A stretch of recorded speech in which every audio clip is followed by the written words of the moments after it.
एक दिन राधा अपनी भैंस के लिए जंगल में चारा काटने जा रही थी। तभी पास के एक बरगद के पेड़ पर एक जादुई तोता बैठा था। उसने राधा को देखकर कहा, वाह, ये औरत कितनी मेहनती है। मैं कई सालों से देख रहा हूं। ये हर सुबह जंगल आती है और अपनी भैंस के लिए ताजा चारा काट कर ले जाती है। लेकिन एक भैंस कितना ही दूध दे, उससे तो बस इनके घर की खीर ही बनती होगी। फिर ये बेचते क्या होंगे? मैं एक जादुई तोता हूं, क्यों ना मैं गाय बनकर इनके घर चला जाऊं। मेरे दूध को बेचकर ये अपनी जिंदगी आराम से जी सकेंगे। हाँ, ये ठीक रहेगा। ये औरत बहुत दयालु और नेक दिल भी लगती है। इतना कहकर तोता पेड़ से उतरा और एक सुनहरी चमक के साथ एक खूबसूरत गाय में बदल गया।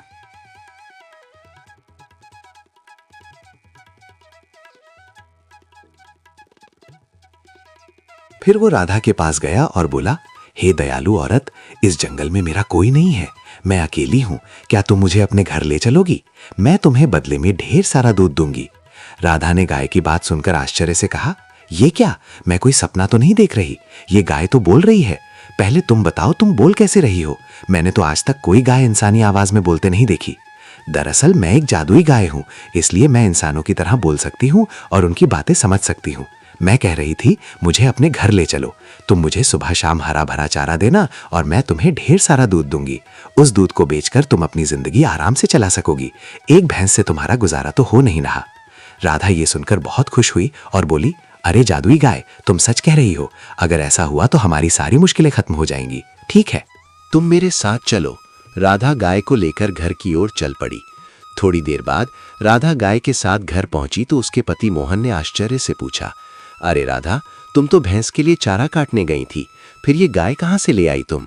मोहन, मैंने इसे कहीं से पकड़ा नहीं, ये मुझे जंगल में मिली। इसे बस थोड़ा सा चारा देना है और ये बदले में ढेर सारा दूध देगी। एक भैंस से हमारा गुजारा नहीं हो रहा था, अब इस गाय का दूध बेचकर हम अच्छे से जी सकेंगे। राधा, तुम सच कह रही हो? फिर तो तुमने बहुत अच्छा किया। हम आज से इस गाय का अच्छे से ध्यान रखेंगे। उस दिन से दोनों रोज जंगल से गाय के लिए हरा भरा चारा लाने लगे। दिन बीतते गए। कुछ समय बाद मोहन गांव के मुखिया के पास रोज दूध देने जाने लगा। एक दिन उसका पड़ोसी किशन ये सब देखकर सोचने लगा, अरे इसके पास तो एक ही भैंस थी, फिर ये रोज बाल्टी भरकर दूध कहां से ला रहा है? एक भैंस इतना दूध कैसे दे सकती है? जरूर कोई रहस्य है, मुझे जल्दी पता लगाना होगा। किशन अपनी पत्नी सरला को ये बात बताने घर गया। घर पहुंचकर बोला, सरला, तुम तो जानती हो कि मोहन के पास सिर्फ एक भैंस थी, फिर वो कहां से रोज बाल्टी भर भर के दूध बेच रहा है? हमें जल्दी पता लगाना होगा, वरना वो हमसे भी अमीर हो जाएगा। ये जी, अगर ऐसा है तो जाइए और जल्दी पता लगाइए। मैं ऐसा होता नहीं देख सकती। हाँ ठीक है, मैं अभी जा रहा हूँ। वो मोहन के घर पहुंचा और चुपके से सब देखने लगा। मोहन गाय से बातें कर रहा था, मेरी प्यारी गाय, और चारा खाएगी? मैं अभी लाता हूँ। नहीं मोहन, आज तुमने मुझे बहुत चारा खिला दिया, अब मैं और नहीं खा सकती। किशन गाय को बोलते हुए देखकर हैरान रह गया। अरे ये गाय तो बोल रही है।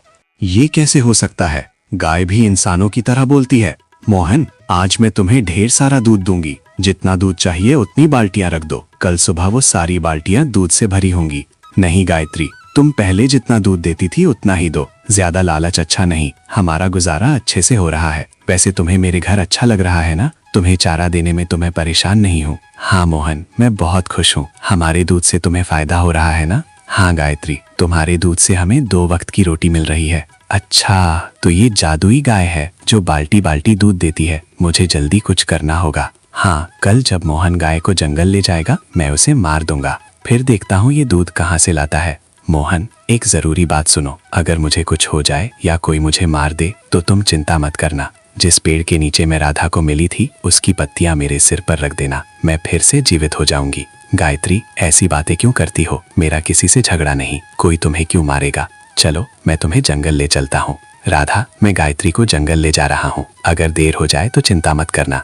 ठीक है, लेकिन जंगल में सावधान रहना, वहाँ जंगली जानवर होते हैं। मोहन गाय को लेकर जंगल गया। वहाँ गायत्री हरा भरा चारा खाने लगी। तभी मोहन ने सोचा, आज बहुत गर्मी है, एक काम करता हूँ, मैं उस पेड़ के नीचे थोड़ा आराम कर लेता हूँ। वो पेड़ के नीचे जमीन पर बैठ गया। इधर किशन झाड़ियों में छिपा था। उसने सोचा, इस गाय को मारना ही पड़ेगा, ये मेरे रास्ते का कांटा है। तभी गायत्री जोर जोर से चिल्लाने लगी। मोहन नींद से जागा और बोला, अरे गायत्री को क्या हुआ? मुझे देखना चाहिए। वो गाय के पास पहुंचा और देखकर स्तब्ध रह गया। गायत्री मर चुकी थी। मोहन बहुत दुखी हुआ और उसकी आंखों से आंसू बहने लगे।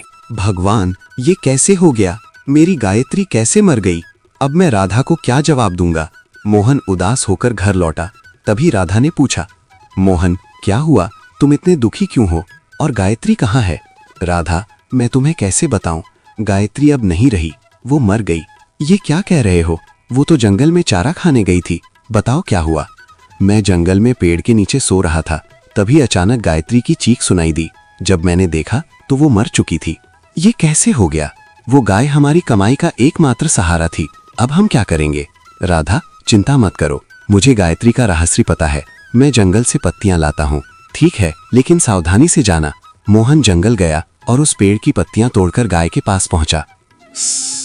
उसने पत्तियां गाय के सिर पर रखी। तभी एक तेज रोशनी के साथ गायत्री जीवित हो गई। मोहन खुश होकर बोला, गायत्री तुम वापस आ गई, भगवान का लख लख शुक्र है। पता है, मुझे तुम्हारे बिना अच्छा नहीं लग रहा था। राधा और मैं रो रो कर बुरा हाल हो गया। मोहन, अब मैं ठीक हूँ, चलो घर चलते हैं, राधा मुझे देखकर खुश होगी। मोहन गाय को लेकर घर गया और राधा को सब कुछ बताया। राधा खुश होकर बोली, गायत्री पता है तुम्हारे बिना हम परेशान हो गए थे। राधा, अब चिंता मत करो, मैं फिर से लौट आई ना, मुझे अब प्यार से सुरभि कहकर बुलाना। मोहन, घर में खाने को कुछ नहीं है, अब क्या करें। मोहन, बाल्टी लाओ, मैं तुम्हें ढेर सारा दूध दूंगी। सुरभि, पहले जितना दूध देती थी उतना ही दो, वो हमारे लिए काफी है। मोहन बाल्टी लाया। एक जादुई रोशनी के साथ बाल्टी दूध से भर गई। राधा बोली, वाह सुरभि, तुम्हारा दूध तो बहुत गाढ़ा है, लेकिन अभी हमारे पास चारा नहीं है।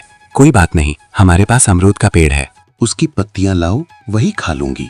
तभी किशन पीछे से आया और ये सब देखकर हैरान हो गया। मैंने तो इस गाय को मार दिया था, फिर ये कैसे जीवित हो गई। मुझे फिर से कुछ करना होगा। राधा, मैं मुखिया के पास दूध देने जा रहा हूँ, अगर देर हो जाए तो चिंता मत करना। ठीक है, लेकिन थोड़ा जल्दी लौटना। मोहन जंगल के रास्ते मुखिया के घर गया। रास्ते में उसने एक बूढ़ी औरत को कुटिया के सामने रोते देखा। अरे अम्मा, आप रास्ते में बैठकर क्यों रो रही हैं? बेटा, मुझे 2 दिन से भूख लगी है, कुछ खाने को मिल जाए तो अच्छा होता। खाने के लिए कुछ तो नहीं है, लेकिन मेरे पास दूध है, आप इसे पी लो। बेटा, तुमने मेरी जान बचा ली, मेरे बेटे बहू मुझे छोड़कर चले गए।